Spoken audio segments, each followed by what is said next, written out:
I appreciate everybody coming here today. This is a special event for Palatine. Freedom does not come cheap.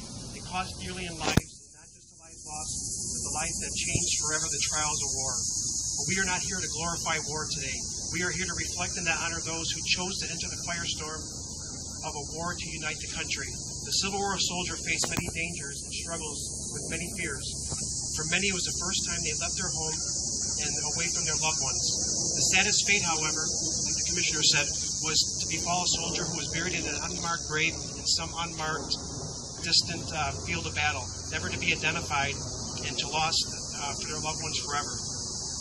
The veteran was the farmer, was the shopkeeper, was the tradesman, was the teacher, the laborer, and the professional who answered the call of duty to preserve our freedom. Sometimes that debt was paid in full, making the supreme sacrifice by laying down their lives for their beliefs.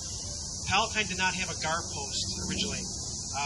We went to Barrington. Barrington's post 275, that's where the GAR was. In 1883 is when it was formed. Many of the men in Palatine belonged to it. We don't have a lot of information about the plot here on who bought it or how it was purchased. But the Women's Relief Corps, Southern's Post 889, was the auxiliary post for the GAR. They bought the cannon that we see over here in the cemetery. They had it uptown for many years, long time ago, and it was brought down to the Hillside Cemetery.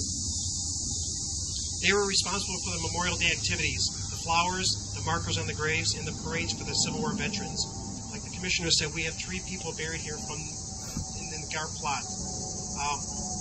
I'd like to quote Abraham Lincoln. This is another quote which is really fitting.